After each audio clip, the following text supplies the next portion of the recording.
off. Um, Before fighting, you were into music and poetry, and then because they were asking about your approach, and you were like, "Yeah, I don't really fight in a way as far as like fundamental or traditional like Mhm. most. I was into music and poetry, and then you kind of said how you're creative and artistic in that sense. Can you talk a little bit about your fighting style and your approach to fighting and what made you the way you are today? Um, I guess I just, would have a different way of experiencing. I'm sorry, my Oh, you're good, camera brother. in the gym is going off. But I guess you can say I just have I just a different way of experiencing or expressing my experiences, um, the way I do things, in the sense of when it comes to martial arts, I don't look at it like pertaining to that to it, and it evolved. It evolves more because I got into more stuff after music and all that others and poetry as well. Even though those things are still a big part of my lives, but I think my idea and understanding of martial arts has also evolved since that day as well, where I view it more. Really, the moves don't matter. I feel like it's more the positioning, the time and place, the timing and the positioning of where you are. And really you have an array of movements or moves that you can do from there, whether it be grappling or striking or you name it. But if it works, it's gonna work. But I really think it's positioning yourself in the right place and time before you execute the move so it lands more free flowingly in that sense. So No, like, of yeah, course. precision would be the key word there, like what you need in music.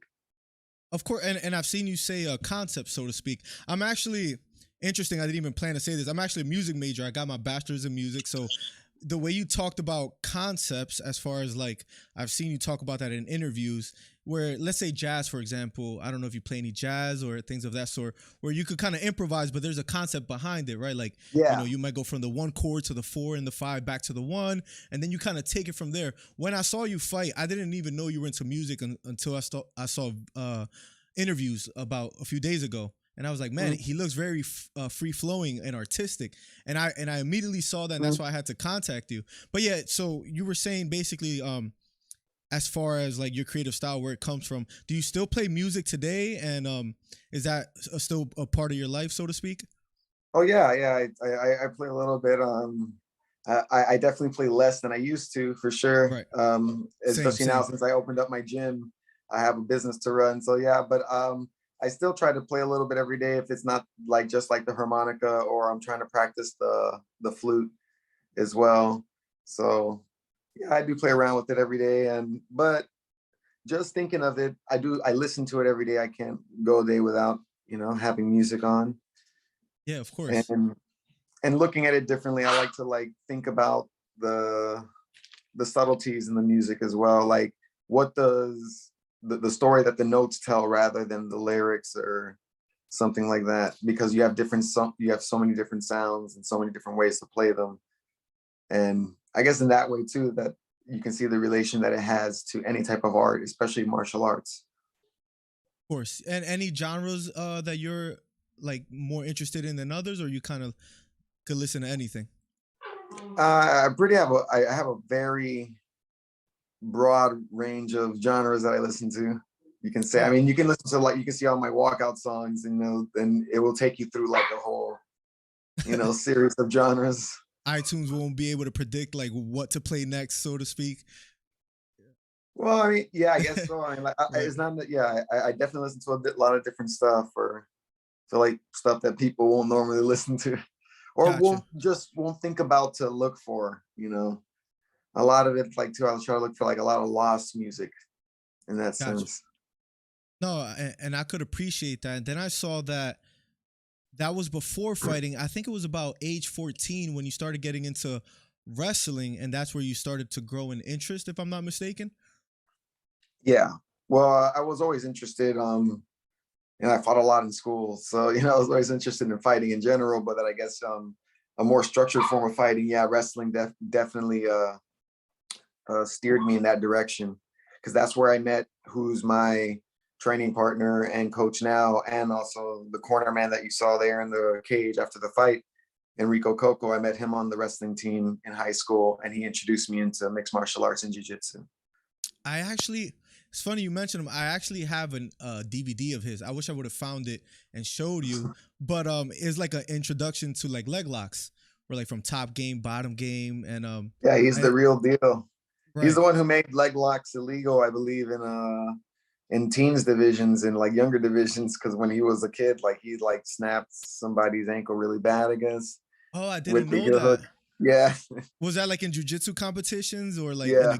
in a gi competition, or no gi? Would you know by any chance? No gi, no gi. Oh, okay. Oh, I didn't.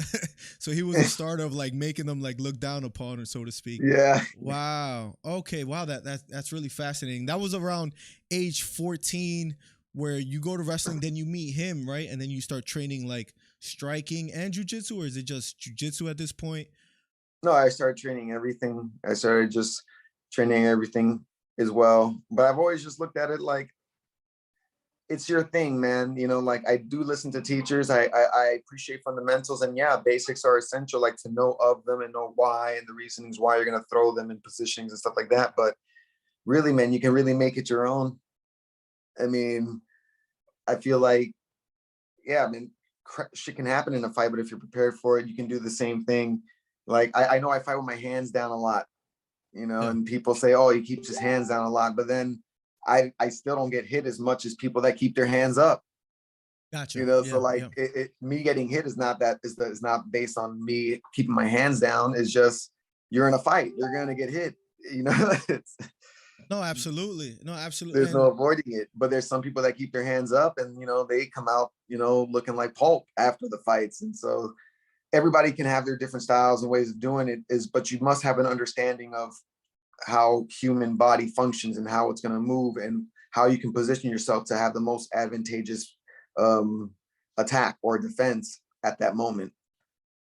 no, and I see that approach where you say like as far as your hands down, or like just being free form, you also, where I was looking into, you don't care who you fight. A lot of these guys, let's say they're ranked number 12, they're like, oh, I want this guy at number 10. I've watched interviews where you say, I don't care, I just want to fight. Like you really don't care who's in that octagon. And another thing, you don't really prepare for that opponent once he gets called on either. You just kind of do your own thing. Is that something that has been working for you a lot recently? Because you're on a 5-fight win streak, right? So something's clicking from what I could perceive. But can you talk about that more as far as not preparing for a fighter and kind of just and being on a hot run recently? Well, I mean, I feel like it's taking it more as a lifestyle, as a martial artist, you know, having a warrior lifestyle. You know, I don't stop training. You know, I don't stop trying to get better. I don't wait. I don't try to make it seasonal or anything like that. I don't want to like, oh, I'm just getting ready for opponents or getting ready for, I know I'm just trying to get better. And if I'm good enough, it doesn't matter who you put in front of me. That's the point of having good martial arts. You know, it doesn't matter. The opponent doesn't exist. It just works. You know, I'm not doing anything. It's just happening. You know, it's Right. something that's happening. So it's just, I feel that's what I'm trying to achieve. As a martial artist, that's my goal. I want to be ready for anything. I want to be adaptable. I want to be able to take any form and adapt to any situation necessary in a crisis situation as well. It just so happens that I'm doing these tests and I'm doing this progression in the UFC. So no matter where I'm at, I would still be doing this. I just want to see how good I can be. And I want to make sure that it works against really, really, really good people. I know I like that a lot, where you kind of want to implement your plan. If it doesn't work, you'll figure something out, kind of like in the octagon is what it seems like. Like you'll just. Well, I don't have it. Right. There is no plan. I mean, Right. there is like we have tendencies that we like. Like it's not like I don't want to prepare for my opponent. I know when they say who's my opponent. Okay, we look him up. We see what he likes to do, and like, oh, he's primarily a striker. Okay, we know that we can expect this and we can expect that, but it's not like, yeah, I don't have like a camp necessary for an opponent. It's just I start training harder and get better, and I know if I'm fast enough, I can touch you first, or if I'm good enough at this, you know, you're not going to be able to take me down. Because a lot of unexpected shit happens, you know, when you get opponents. And I have fights where my opponents switch like 4 or 5 times, and I don't know what to expect. So there's no point in making game plans. And then when your game plan doesn't really work, you're kind of stuck in the mud. And I've been there before, so I feel like it's just better to treat it like a fight, Yeah. and just not with no emotions, not necessarily no personal emotions attached to it, I guess, because it is very emotional. They can't deny that. It's, Of course. there's a lot of feelings involved. And I But feel, yeah, and I feel like your you're the- experiences throughout, like being in the game this long, has kind of led you to that thought process. And your martial arts, as far as endeavors, you don't only carry it like in the octagon. You kind of speak on being a martial artist, like inside the octagon and outside the octagon. Your diet, for example, being a vegan, trying to just be very aware of how you carry your life inside and outside the ring. Can you talk a little bit about, as far as like being a vegan, where like I would love to try that. Let's say, okay, I'm not a vegan myself, but you made me kind of want to be. Can you talk about how you got to the point where you say, look, I'm gonna do this and I'm gonna carry it out? well, it really started out of curiosity because I was trying to cut down to 135 when I was at 135 fighting at bantamweight. Yeah. So I figured if I switched diets seasonally, which I was doing back then just for the season, that I can cut enough weight to get down to 135, and it worked. Right. And I felt really good for a little bit, but then the more and more I started doing it, the more it stopped being seasonal. I started just eating like that all the time. And lo and behold, I started to gain a lot of weight. So I just couldn't cut down to 135 anymore. It started to become like a 25-pound cut, Wow. so it was Yeah. just, yeah, I couldn't do it anymore. So it was hard though. Definitely the switch was hard. There was a lot of times where you doubt yourself because you're conditioned and you're trained to do it one way for so long.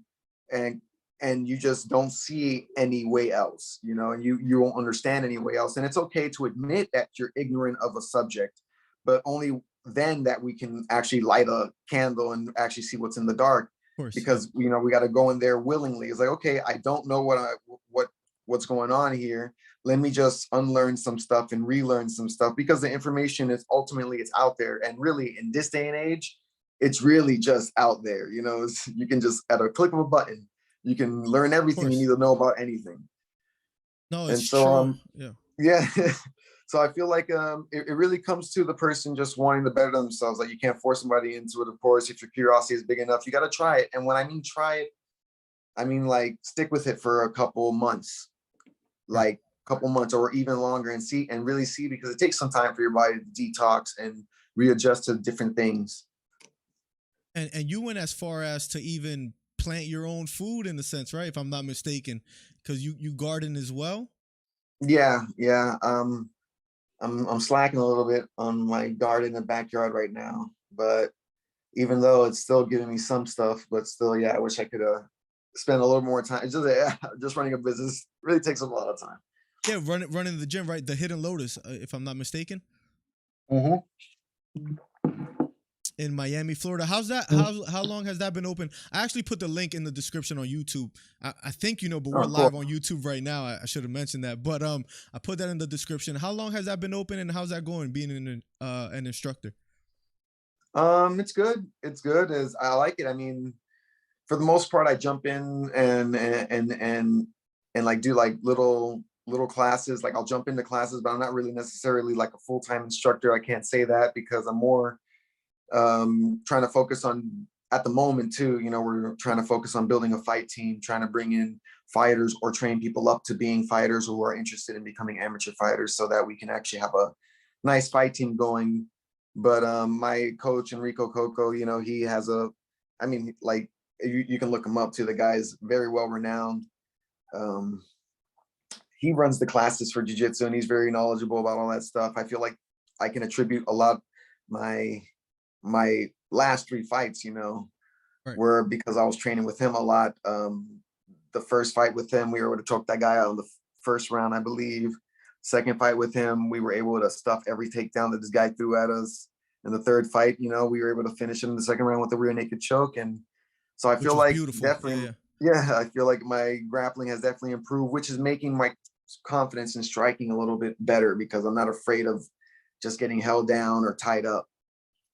And I know you're busy with your career, and you have a good relationship with your coach Enrico Coco. Now, can you and you said you wanted to create a fight team, which is what I wanted to ask. Can you see yourself when, let's say, down the line where you're not fighting as much or fighting at all? So you want to coach fighters that want to make it to the UFC or other, platforms like PFL or CFFC. Is that something you're actually really passionate or interested in? Well, Or could when see I yourself when I doing? think about the fight team, like I don't necessarily just coaching people that want to become fighters. I Right. just people that take martial arts seriously. I mean, we're gonna call it a fight team because yeah, we're gonna have fighters there that want to pursue a career out of it. But then there's people that just take martial arts as a serious progression in human life, like it's a necessity to feel the confidence and to understand you're a destructive force in order to become peaceful. The more you know how to, break something, the more careful you are because you know the many ways that you can break it in that sense, right?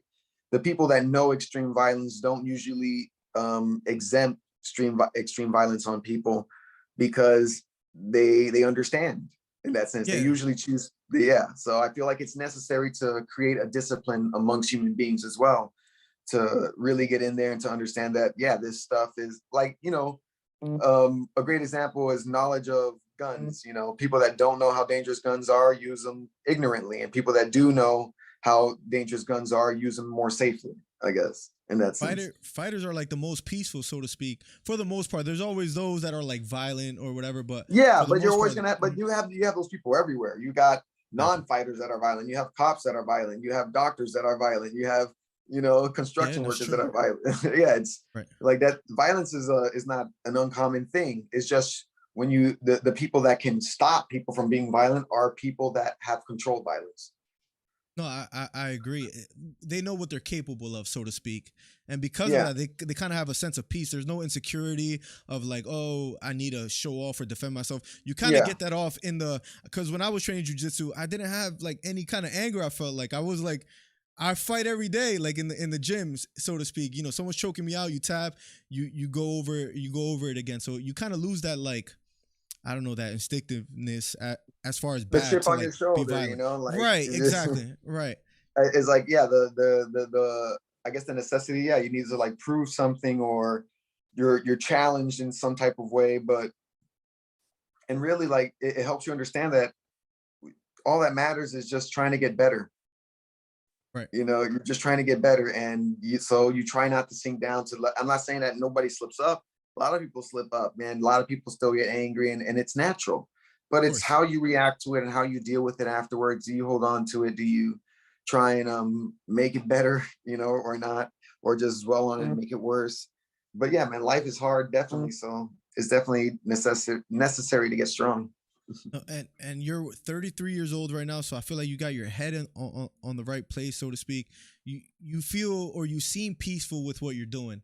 As far as fighting, you're on a 5-fight win streak. You're ranked number 15 now. Um, I know you Again, don't again, right? And I know you don't pick fighters, but you did talk about how you want to fight people higher in the ranks as well too. Have you heard anything as far as from the UFC or like, is there any plan, so to speak, or you're kind of just waiting on a call? yeah, I'm just chilling. I'm not really planning on anything right now. Taking some time off the train and probably look for something either early next year, Okay. something like that. So nothing. I'm not really focused on that right now, to be No, that honest. with the whole gym thing and kind of just running that has to be so time consuming in itself. Well, yeah, I just don't really focus on fights until they tell me something. So I don't know. No, It's yes, just another fight. I guess just harder opponents. So I got to train harder. That's all I know, and get stronger. no, of course. And we had a fan question. I wrote a few down that they wrote on my community tab, and one fan, Trey Melton, he wanted to know as far as we get to see the fighters walk out there and then kind of do an interview afterwards. Can you tell us a little bit of what it's like right before the fight, like the things that we don't see as far as like the prepping, like an hour before or something? Is there anything like a way that you get your mind ready to perform? Well, I mean, yeah, once we're in the locker rooms, we're there. So I guess like yeah, they do all the drug tests that they need to do on the fighters. They wrap your hands, give you the gloves, let you wear them in. So I mean, there's not really a lot of necessarily rituals we perform, anything out of the ordinary, at least for me in my camps. I guess I talk a lot. I guess because I get a little, I Yeah. start to get anxious. So I start talking to the cut mans and I have people wrapping my hands, You're friendly making to jokes and everyone. stuff. Right. Yeah. One thing that I don't necessarily do a lot is I don't really warm up a lot, but it's weird, I guess, because I don't know. I just don't feel like I need to Okay. afterward. Like once I'm there, I feel like I'm already kind of going. Right. So, and one thing that usually happens is I got to pee a lot. I got to pee like 15 times before the fight, Oh, I know on the scale that I'm about to talk about is way smaller, but jiu-jitsu white belt competitions. When I tell you I wanted to make sure I was hydrated, where I would drink like gallons of water, it would feel like I would go to the bathroom like every 5 minutes. And if my fight got like delayed for 10 minutes, I would just go straight to the bathroom and pee. So I can I can completely understand. Is it something that like you're trying to hydrate yourself that you need to go to the bathroom more often? No, it's just I feel like it's because a lot of my thought processes are, is just getting ready to accept whatever happens. And that's really a very broad statement. It really encompasses a lot of things that I have to accept, whether it be bitter or sweet.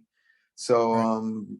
And to the extreme worst case scenario, to the extreme best case scenario. So I have to imagine these things. So I guess it's like my body for what I feel like is the anxiety, like when anxiety raises, your body's like, I guess, like trying to eliminate all the fluids, preparing yourself for action, I guess, Gotcha. in that sense. And then they give you the countdown, when they're ready, and they follow you in with the cameras and get you ready to walk out. And pretty much, yeah, that's I mean, it's pretty cut and dry. And when it's over, are you like, oh, thank God it's over, or like I want to do this again? Does it depend on the outcome? Mhm. It's well, yeah, I guess it depends on the outcome. But it's not like, I guess, like, it's hard to remember for this fight. I felt like right when it happened is like I knew I won, Yeah. but it was like I also was feeling like, oh man, this is kind of early. Like, and it was just Right. and it was like, or I was thinking thoughts while my body was doing it. I was like, oh man, it was like, or it was like, or it felt kind of strange. Like the fight was over. I knew it was over, but it felt like it wasn't over. At the same time, like I was still ready to fight. I guess you're still hyped up, but I know I won in that sense. So it's a weird mix of sensations, and I'm like looking around, and I guess for me, it's almost like I'm on when it happens, whether it be victory or loss. Like I'm almost on autopilot. I'm not necessarily like I'm happy I won, but I'm not like, you know, It maybe didn't like kick in yet, like the whole what just yeah, yeah, happened, so to yeah. speak. It's still kind of surreal, like, because it always feels like a dream for me, because especially now in the pandemic, I've been fighting and staying at the same place every fight. Gotcha. So I Mhm. just feel like it's the same hotel, same cage, same thing, same training place, same routine, same coach, and then I just so it kind of feels like deja vu right when it happens, like, oh, I'm here again. And it's like a Yeah. different opponent. So like it has to sink in real quick. Now, do you I know you don't really watch much film as far as who you're fighting. Do you watch your fights afterwards and study how you did, or like is it something you already know how you did? You don't need to watch the fight anymore. Like, do you watch yourself after the fight? Yeah, I watched my fight a couple times afterwards to see how it went, to see what it looked like, see what I did right, see what I did wrong as well. But I don't really concentrate or dwell on that. Obviously, like in that fight, I know exactly what I did wrong. When I got clipped in the chin, I left my hands down, and when I was throwing the kick, and also I was loading up the kick without a setup. So I was stepping in, just throwing a single kick, and he was able to time it. If I was able to, every time I threw like maybe a couple punches behind it, he wasn't able to catch me with that. I had more distance. So yeah, we Right. saw what we did. Like I felt what I did wrong. It wasn't. Well, Yeah. the knee was illegal, right? Where like you got some Well, the time. punch is what dropped me. The Gotcha. knee that, yeah, it knocked me back. I didn't know what hit me Okay. when the knee hit me. So because I felt like when I was trying to get up, I felt like I was touching both his arms, and all of a sudden something hit me. I'm like, oh shit! Like, Oh, okay, gotcha. And it I'm happened, I'm like, sure, where am very I? fast. Yeah, I didn't But know what happened. you recovered so fast. Like you didn't really take the full 5 minutes. You looked Well, I was trying to okay. get back into the fight, and the referee was just telling me to wait here. And then I'm like, but like, no, I'm like, I'm okay, dude. Like, like, let me, just, but he's like, no, just wait here. It was an illegal knee. I'm gonna go talk to him right now. And he went to go to the opponent to take a point, I guess. And then once he came back, I just told him, yeah, I'm ready, dude. Like, just let me get back in there. You were in rhythm, so to speak, and that was at 145, correct? Yeah. The Do you last ever 5 fights have been at 145. see yourself going back down to 135? Because I've seen you say that you feel really comfortable at 145, and you looked it. But is that something you want to do, or you're really comfortable staying where you're at? No, I like 145. I don't know, weight class doesn't really matter to me at all. Either I'd rather fight comfortably. This is how I fight at the gym, and I fight with bigger people most of the time. So weights hasn't been an issue. So I just have to translate that into actual competitions. But then again, I'm not much smaller than anybody else. Um I didn't feel like when I grabbed Troy too, like when we were fighting too, I didn't feel like he was could out wrestle me. And same thing with Kevin Kroom. I was able to stuff all his shots. I didn't feel like I was being out muscled at all. If anything, I felt very competitive. So I don't feel weak at 145, and I don't think size really has much to do with it when it comes to using leverage. And I don't know, it's different, to be honest with you. So like, and then as a martial artist, as a true martial artist that I am or want to be or try to be every day, I don't believe size should matter. That's I the don't whole like believe, jujitsu yeah. aspect. I feel like where we get that preached a lot, so to speak. Where Well, yeah, man, you can't condition your chin. Like you can be, I true. don't care how big you are. If I'm fast enough not to get hit and I can pop you good enough where you're going to feel it, then it doesn't matter how big I am or strong I am. I just have to hit you hard Now, is that enough. something that you feel your coach implemented in you, or is that something you learned for yourself along the way? Like, where did you Well, come no, to that point where? I'm just like a big, I guess like comic book and anime fan as well, Yeah, where like, or martial arts fan just in general, where like old Chinese flicks and stuff, where the size never mattered. It was always a smaller guy that was usually the badass. I mean, all Bruce Lee movies, like super fan of, he was always whooping the bigger guys up because he just had better skill, and he was just more explosive, like more, I guess, fluid in his motions. and you have that name as like your moniker, which is pretty cool with the Bruce Leroy with the Last Dragon. That's something that just stuck and you ran with, but you didn't even watch the movie before they kind of gave that to you, which was interesting. So I'm assuming you're kind of more influenced by Bruce Lee, so to speak, right? If I'm not mistaken. Yeah, that's the first martial arts films I ever seen were Bruce Lee films. Is that what made you want to fight, like those films, or is there anything else? Is it just something Mm. instinctive? Well, it's not well, fighting was more, I learned, I guess I fell in love with fighting later and martial arts later when I started watching martial arts film, but it was more of a necessity just because the school that I was going to too, I was like, you could fight and there was no suspensions. You'll be fighting the same person the next day for the same Right. problems. And so it was just one thing that you had to learn how to fight. There was no backing out of it. There was no getting out of it. And where was this school that you went to? I was trying to look that up and I couldn't really, if you don't mind sharing. Like, where did you grow up at? Did you move a lot, or? No, we didn't move too much. We moved once, but it was like I don't know, it was like Northwest Miami, like Okay. not South Miami, but Northwest Miami, Oh, so around you that were always area. in Florida. Yeah, Gotcha. yeah. And the last name Caceres, like, what's your ethnicity or background, if you don't mind me asking? My father's Cuban and my mother's Dominican. My wife is Dominican, so yeah, and Cuban culture is something I've always wanted to. I've always wanted to go there. Have you ever been able to visit? No, I haven't. Yeah, that's a place I really want to go to. As far as like with the old cars, is not like as industrialized as like over here. You're not too far actually, being in Miami. No, Yeah, yeah. But a lot of shit's going down in Cuba right now, I guess. yeah, which is pretty sad, right? Like there's mixed feelings about it all, but in a sense, it just seems like they want like just freedom or like away with communism, so to speak. Well, I mean, and it's not necessarily, that's not communism. If you're like, we're gonna break it down. That's like that's not that's totalitarianism. Right. The totalitarian government. That's a dictatorship, if anything. Yeah. Because if you're only sprinkling down the goods to a certain few that benefit you and not everybody else, evenly, then that's not communism. There's nothing communal about it. What do you say? It's socialism, so to speak, or I guess it No, is that's totalitarian, as you would yeah, say. you would say, or yeah, a dictatorship, I would say. I mean, because anything that the government says goes in that sense. Which is rough. I mean, and I saw that you like reading as well too, as far as books. Have you ever read 1984, or like, is there any favorite books that you could talk about or mention? I read a lot of sci-fi books. You know, if I Cool. read a lot of for entertainment, but then I have been reading like a lot of. I do read a lot of spiritual books, I guess you would call them. You know, or self growth books and stuff, or yeah, I would say more spiritual books, yoga books and stuff like that. I do Oh, like a that's lot cool. of those. And a lot of like self help books, so to speak, right? I guess you would call it I self guess growth. no, I would have to say they were just yoga books, I guess. Okay.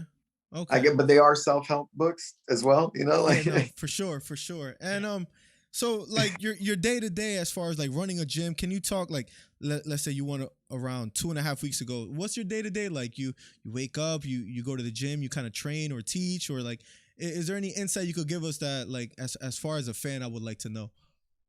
well, when I wake up, I usually wake up around like five ish, 5 or 5:30 in the morning.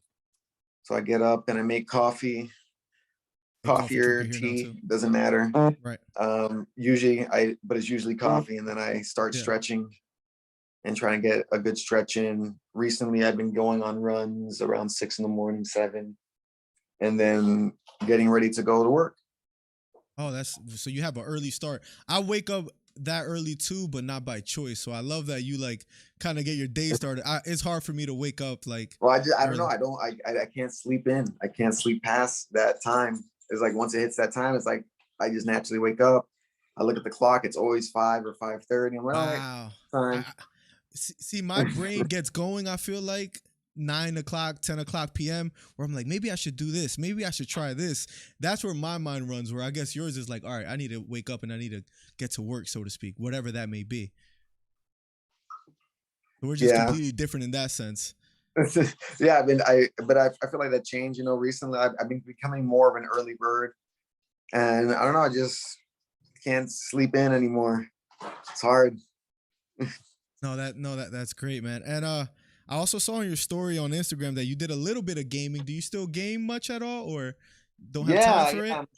I'm trying to get that stuff set up. You know, once I get everything like squared away, you know, I want to be able to square away some time every day where I can like have a Twitch account and everything I looked you up and on get it Twitch. I there. couldn't find you. You had it like before, I'm assuming, right? Yeah, yeah. I saw a little Fortnite clip where I was like, man, if he ever needs a carry, he could just, he could hit me up. So, Nah, I gave up on Fortnite a yeah, long time ago. yeah, it's not the same anymore. Is there any games you're interested right now? For Honor, Yeah. that's a multiplayer game that's really good if you ever heard about it. No, I've never heard about it. Honestly, is that an old game, a new game that came out? No, it's pretty new. It's like Call of Duty, but with samurais, knights, and Vikings Oh, that sounds cool. You play on PC or on console or? on the Xbox. Ah, okay, okay. I switched over to PC and I like it, but I used to play on the Xbox a lot. So yeah, no, that's great, man. It's good to learn from you. Like I had no idea you were Cuban and Dominican. Somebody in the chat recently said, had no idea Alex was Cuban. I'm Panamanian and African American. So it's cool to learn that. And I saw interviews where you like um you had encounters with like a cop or like you saw racism, so to speak. So like you've been through a lot in your life, but despite that, you're very positive. Everything I've seen, you don't really blame no one else. Like I just like your outlook on life. And what helped you? Like, is it the circle of your friends around you that made you the way you are today? That you're so positive on your outlook and everything you do. Um, yeah, I guess yeah. The people you try to surround yourself with is definitely some help, but it's just really reconciling with yourself. You know, just yeah, you got to just being more straight up with yourself. It's easier to be honest with yourself than to keep up lies or facades. You know, and because man, it's a lot of work. You know, like it's like I don't know, it's hard. It's just, I can't see trying to keep up two different personalities or two different lifestyles or two different Yeah. lives like that. In that sense, it's just easier to be yourself. And if nobody accepts you, I feel like music got me through a lot. I really do I used to read a lot of poetry and listen to a lot of music, especially the lyrics and stuff like that. So like I can't really tell you, what, gave me the positive outlook on life, but I've always tried to look for the silver lining in things. I never tried to settle for mediocrity, I guess. I always try to look to see if I can make it better or do better or be better. I didn't I didn't feel ashamed, or I guess ashamed enough to stop trying to be better if it made people around me feel uncomfortable. No, I love that, man. As far as like all your experiences, you kind of seen the good out of it, and I could appreciate that. Like um, as far as like your age, your wisdom at such a young age, even though like I'm around the same age as you, I'm 31, so and I kind of have the same outlook. What are your aspirations as far as and I don't mean to take up too much of your time, so thank you for No, being no, here. no, it's all good. Um, It's all yeah, good. I'm chilling. um, what was I gonna say? Your aspirations. Is there any hobby or anything besides fighting that you're like really passionate about that people might not know? I really like traveling, man. I like road tripping. I wanna try and take a vacation like that soon. I wanna like see the sights. I love hiking. I like nature. I like. I don't really. I mean, others. I guess a lot of people know a lot of my hobbies, like gardening, playing music, playing video games and stuff, and whatever I can do, man. I don't know, just fun stuff. Right now, I'm trying to learn how to play like these What type is of this? Dungeons and Dragon style games. That looks that I wouldn't understand at all, but it looks cool. Yeah, so I'm Yeah. trying to like study up on that so I can play it. So I got this book, and I'm like, me and my wife, we're trying to study this book Oh, that so we bro, can learn how to that's play. so cool. That I well, this is an ancient game, but I've recently been getting into chess. I don't know what made me get into it, but I'm like, look, I started Googling like how old does it like what's the oldest a person was to become a grandmaster in chess, and like, just trying to learn like a new hobby or new trait. So you're doing something with your wife, which how long you been married, if you don't mind me asking, and how does that help as far as like the life you live, not only fighting but generally as far as like being married and just the lifestyle you live is not common, so to speak, but how does marriage play into that? Um, I don't know. I feel like it's a part of life. I'm married. There's the I don't try to complicate things too much. It's definitely a lot more comfortable. It's easier. It definitely makes it easier to be with the person that you love and understand, and that understands you and loves you as well. So you're not chasing anything. There's no. I don't know. I don't see too. I mean, we've been together for a very long time before we got married as well. So I never saw Really? really a difference in our relationship when we got married. I just know that okay, now we're officially married, but I felt the same way, you know, since the beginning as well. So I don't think anything really changed too much. It's just more official. Financial stuff changes definitely, Right. Like you link but bank accounts or something like yeah, because I could relate. Yes. but um other than that, no, I it definitely makes it better. You just got a partner in life in general, and a partner that you enjoy as well, that you love and that you can have a conversation with.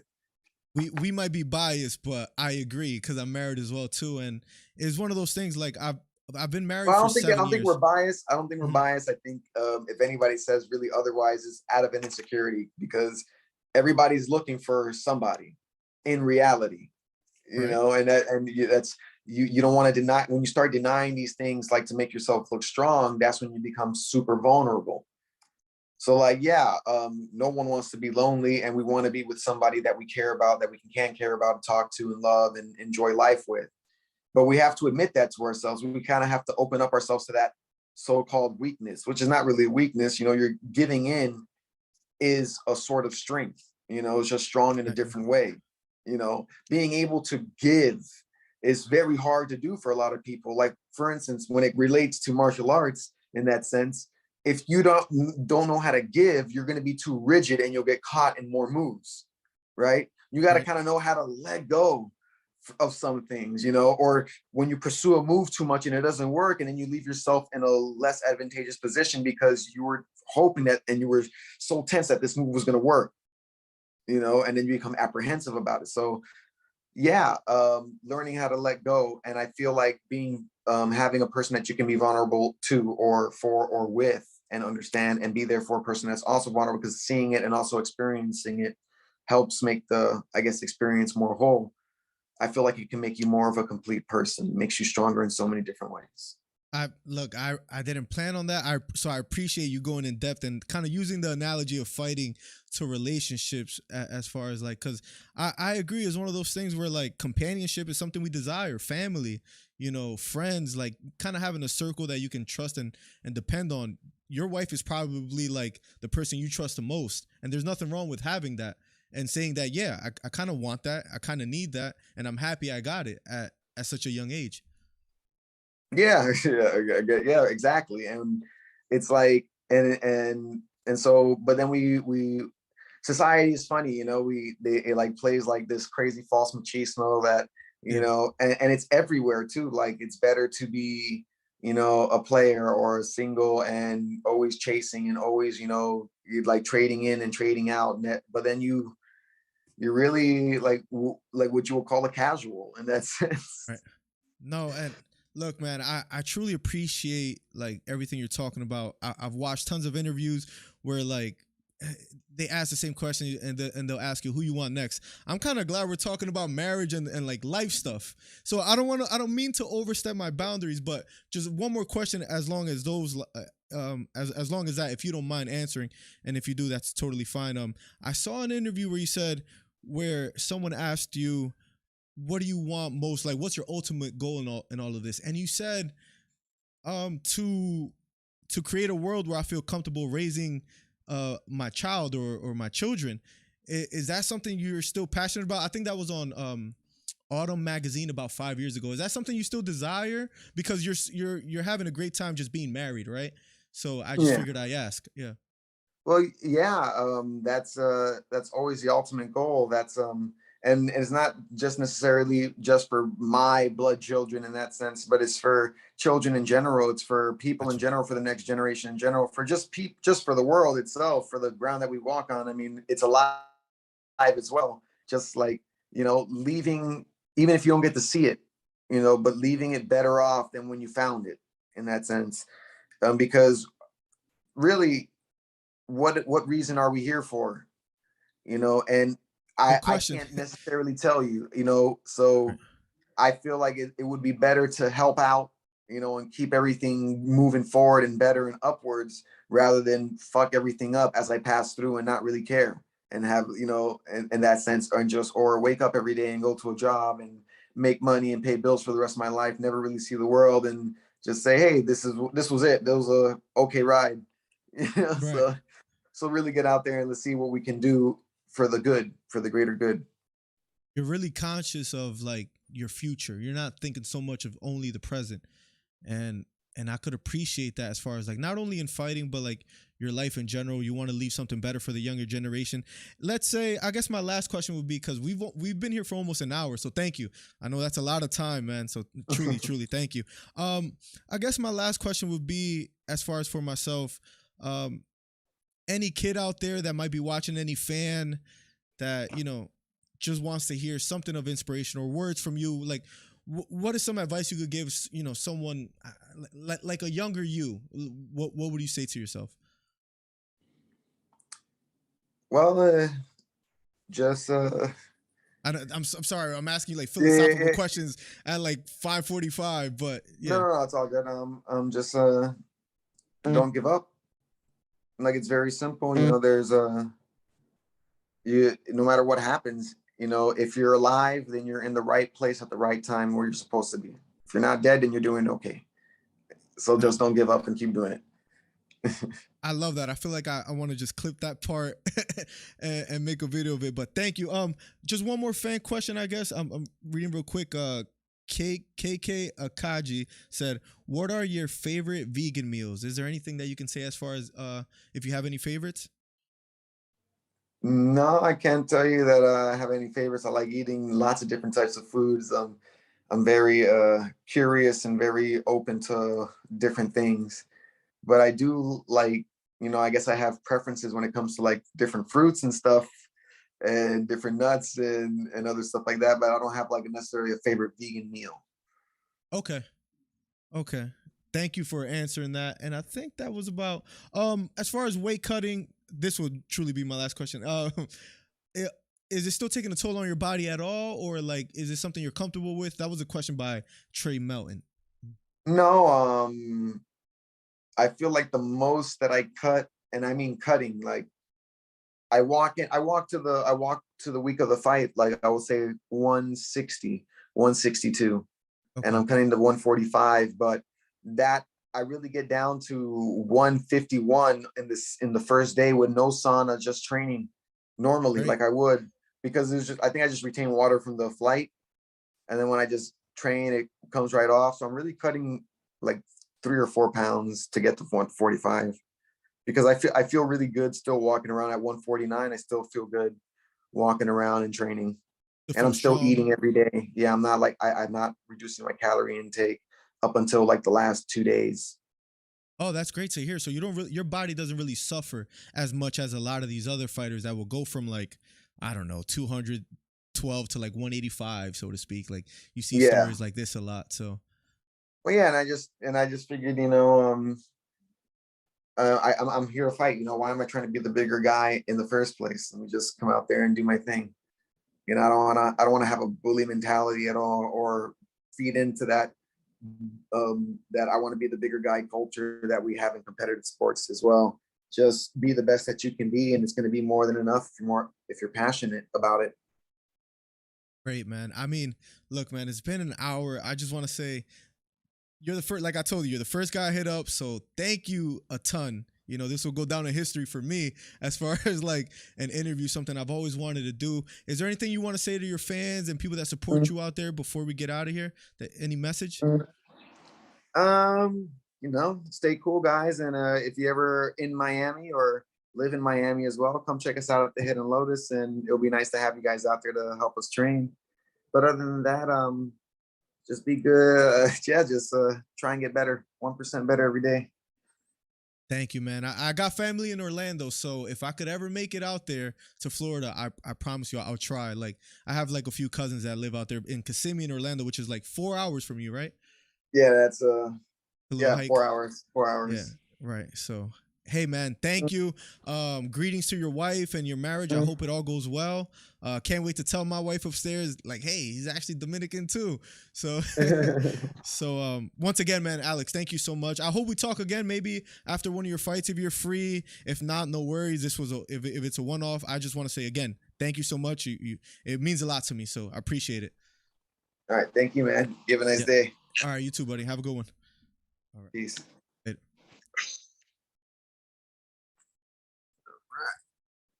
All right, guys. That was dope. That was a lot of fun. Alex Caceres. Had to say it with the Spanish accent. Look, man. That was a dream come true. That was about an hour long interview. I'll try to cut off like the first 5 minutes as far as like in the chat. I didn't want to take up too much time. He looked comfortable, but maybe we could have him on again. I gotta message him and just say thank you. Like he made my day, my week, so to speak.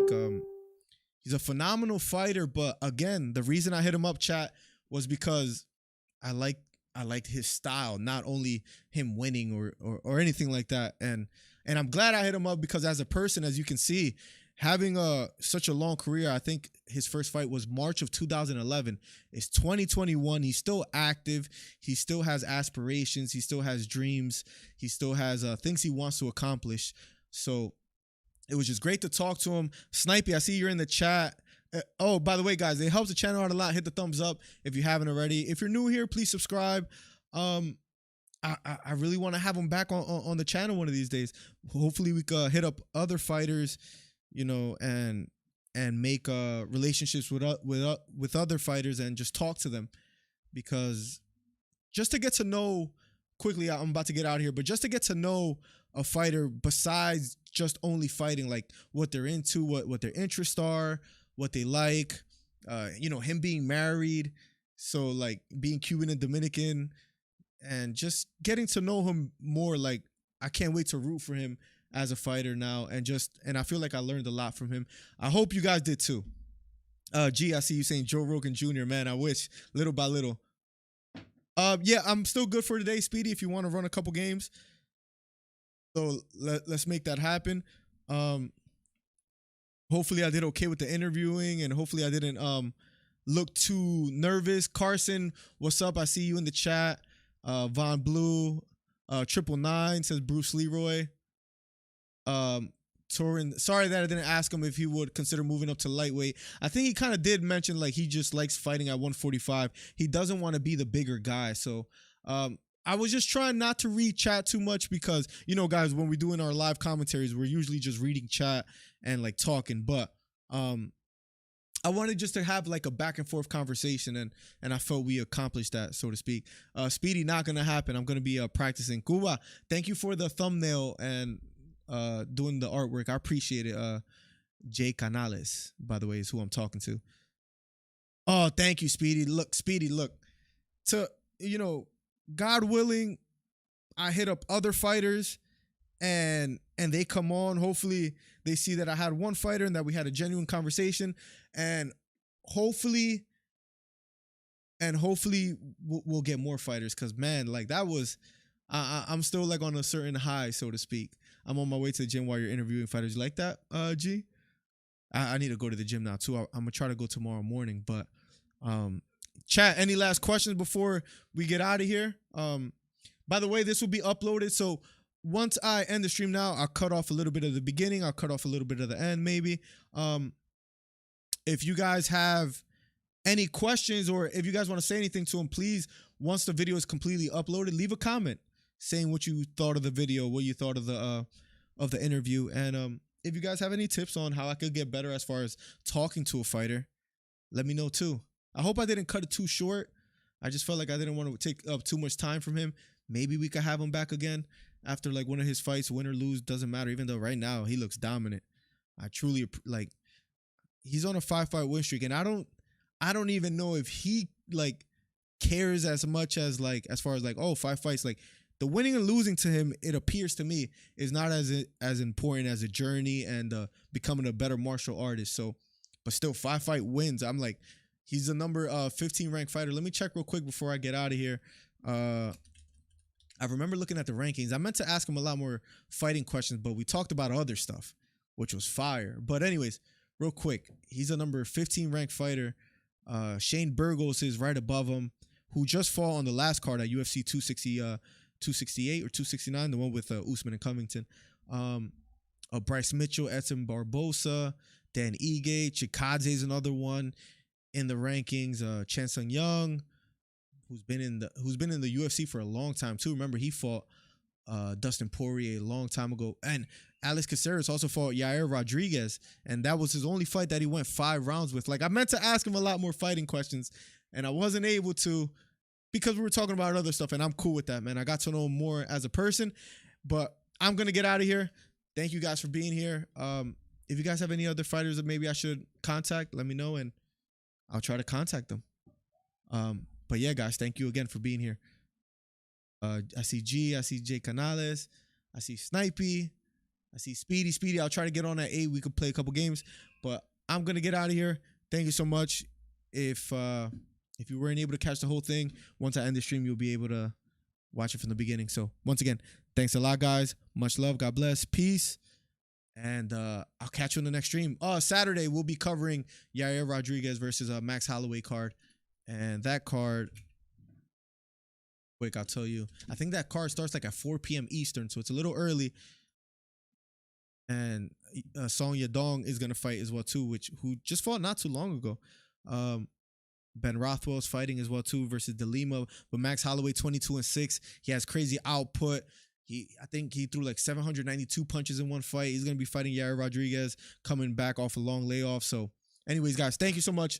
Love you guys. Peace. I'll catch you in the next one Saturday. Be here. And thank you so much for the support. Later.